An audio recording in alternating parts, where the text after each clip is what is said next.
234. Let that number sink in for a second. In the 75-year history of NASCAR, no one has ever touched that. Richard Petty, the king himself, set the ultimate benchmark at 200. But Kyle Busch, Rowdy, blew right past it, racking up 234 National Series wins. And he didn't just win, he won constantly. From 2005 to 2023, 19 consecutive seasons. He took home at least one Cup Series victory. No other driver has ever pulled that off. Not Dale Earnhardt, not Jeff Gordon, only Kyle. But here's the mind-boggling paradox about him. He built that untouchable, mathematically perfect resume, while simultaneously operating as the most heavily penalized, unapologetic villain in modern motorsports. You either loved him, or you absolutely hated him, but you could not argue with the hard data. And then, there's how the story ends. If you followed his career, you watched him survive 2 decades of violent 200-mile-an-hour impacts. You'd think if anything was ever going to take him out, it would be a fiery wreck at Daytona or a massive pileup at Talladega, but it wasn't. On May 21st, 2026, at just 41 years old, Kyle Busch was gone. The dark irony of it is genuinely hard to wrap your head around. The fatal collapse didn't happen on a banked asphalt corner.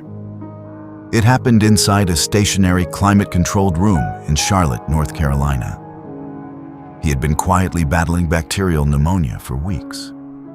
But instead of resting, instead of just stepping back and letting his body heal, his obsessive perfectionism drove him to strap into a manufacturer's simulator on May 20th. He was aggressively pushing his physical limits, trying to find tenths of a second on a virtual track, when his body just gave out. The untreated infection had turned into sepsis, triggering severe hemorrhagic shock and rapid organ failure right there in the sim seat. Think about that for a moment. The man who survived the most dangerous, high-speed sport on Earth for over 20 years ultimately lost his life simply because he refused to stop practicing for it.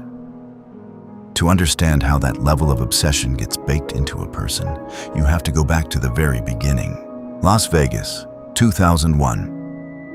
Kyle is just a 16-year-old kid, a raw, hyper-talented prodigy driving for Busch Racing. He rolls into Fontana for a truck series race, goes out there against the veterans, and qualifies 9th. Pretty impressive, right? But before he can even take the green flag, the corporate hammer drops. Because there's an open wheel race happening at the track that same weekend, sponsored by Marlboro. A federal tobacco law from 1998 kicks in. Minors aren't allowed to participate in tobacco-sponsored events. Period. So NASCAR literally escorts a 16-year-old Kyle Busch out of the garage area. They kick him off the property, forcing a brutal 2-year delay on his career before it could even properly start. Imagine that. Having the speed, having the talent, but being physically thrown out because of a legal loophole. That kind of rejection changes a person. It breeds a different kind of hunger. You'd think that would be the biggest obstacle he'd ever have to overcome. But fast forward to February 2015. Daytona, Kyle loses control and slams head-on into an unprotected concrete wall at 90 miles an hour. 90, straight into solid concrete. The impact completely shatters his lower right leg with a compound fracture and breaks his left foot. They rush him into emergency surgery, piecing his lower body back together with metal plates and titanium rods. For a normal person, that's a year of painful recovery just to walk down the driveway. But Kyle Busch, he was back in a race car just 3 months later. Think about the sheer physics of that for a second. You are piloting a 3,400-pound stock car, and every single time you hit the brakes or gas, you have to stomp down with hundreds of pounds of pressure on a broken foot and a titanium-reinforced leg. The pain had to be agonizing. And what did he do? He didn't just ride around at the back of the pack. He went out that summer and won 4 out of 5 races: Sonoma, Kentucky, New Hampshire, Indianapolis. He missed the first 11 races of the season entirely and still managed to capture the 2015 NASCAR Cup Series championship. That's not just a medical miracle. That's a flat-out refusal to let reality dictate what you're capable of. That championship comeback in 2015 wasn't a fluke. It was the catalyst for an era of pure, unadulterated dominance and absolute chaos. He went on to capture another Cup title in 2019, cementing 63 individual Cup Series wins, putting him 9th on the all-time list. But if you want to understand the physical toll Kyle Busch was willing to pay to win, you just have to look at Bristol Motor Speedway. Think about racing 1,000 miles in a single weekend. It sounds exhausting, right? But Kyle pulled off what the racing world calls the triple sweep. He won the truck race, the Xfinity race, and the Cup race all in the same weekend, on the exact same high-banked concrete track. And here's the kicker. He didn't just do it once. He did it twice. Once in August 2010 and again in August 2017. To this day, nobody else has ever done it even once. But as the trophies piled up, so did the target on his back. Kyle Busch didn't just accept the role of NASCAR's ultimate modern villain. He weaponized it. Look at the timeline. May 2007, the All-Star race. He crashes into his own brother, Kurt. Both cars destroyed. The fallout was so toxic they completely stopped speaking for months, requiring an emergency family Thanksgiving intervention just to get them in the same room. Then came November 2011 at Texas. In one of the darkest stains on his career, he deliberately wrecked championship contender Ron Hornaday Jr. at 150 miles an hour. Under a caution flag, NASCAR completely parked him for the remainder of the weekend.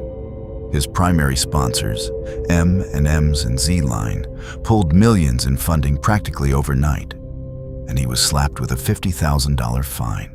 Did that change his attitude? Not really. In March 2017 at Las Vegas, after an on-track incident, he marched straight into Joey Logano's pit box and threw a right hook. He ended up at the bottom of a massive crew pileup, walking away with blood pouring down his forehead. By October 2021, he's getting fined $50,000 again for using an ableist slur on live TV. And by January 2023, he's literally detained in Quintana Roo, Mexico, after airport security finds a loaded .380 handgun in his bag, resulting in a heavy fine and a 3.5-year suspended prison sentence. It's easy to look at that laundry list of controversies and just see a hothead, but there was a precise, calculated method to the madness.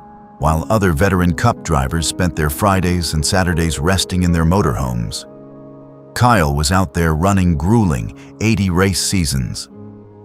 The media called it bushwhacking, criticizing him for dropping down to the lower series to steal wins from younger drivers.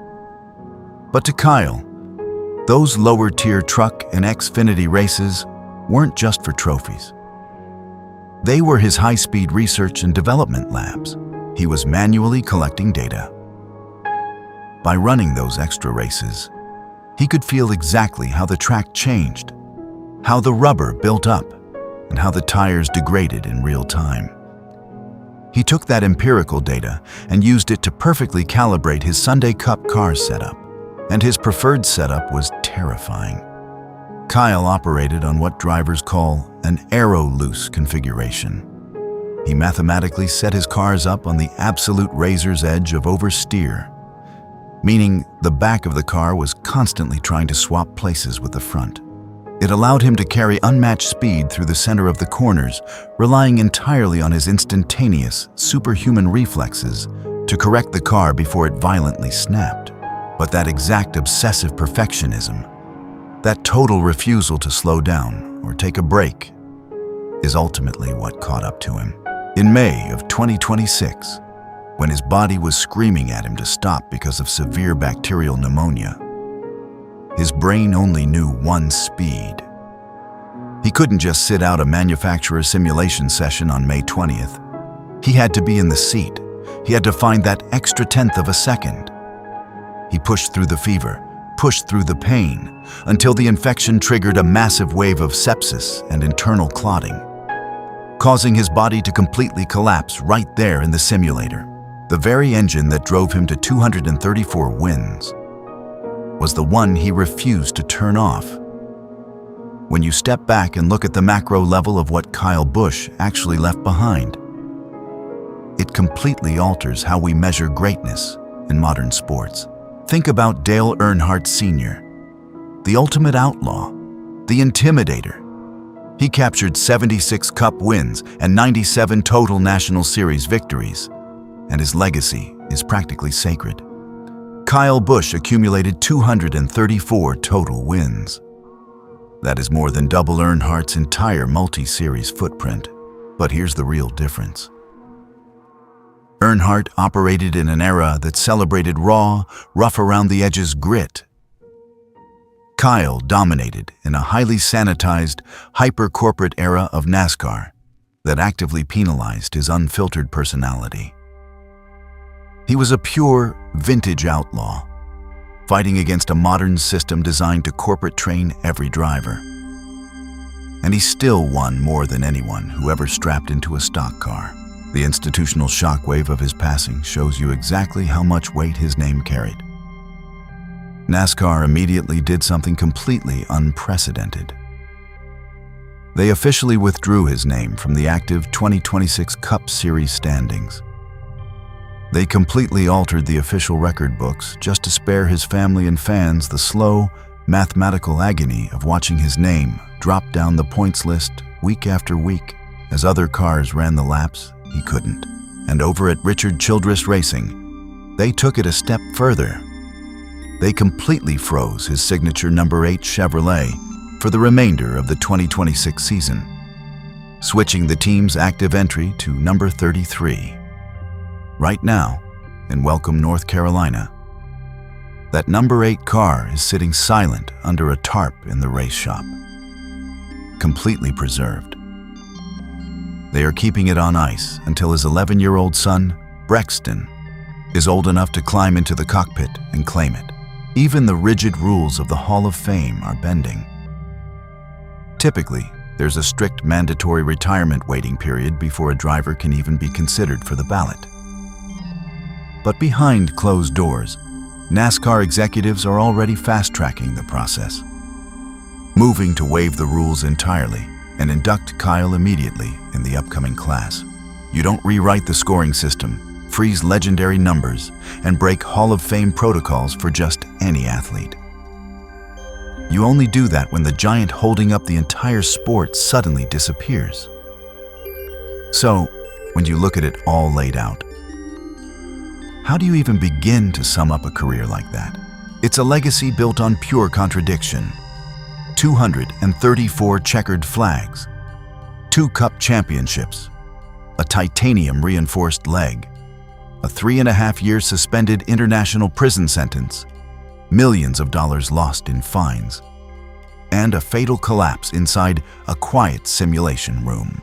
Right now, that number 8 Chevrolet is just sitting there in the dark at the RCR shop, completely silent. It's waiting for an 11-year-old boy to grow up and claim it. But the legend who made that number feared, the man who absolutely refused to lift, is permanently gone. It leaves us with a heavy, haunting paradox to think about. When you look at the hard data of his 234 wins alongside the dark dive of his controversies, and how his story ultimately ended by pushing his failing body through a simulation until it literally gave out, you have to ask yourself, did Kyle Busch achieve historical greatness in spite of his chaotic obsession? Or was that exact, unapologetic volatility the mandatory fuel required for his dominance? Let me know your thoughts in the comments below.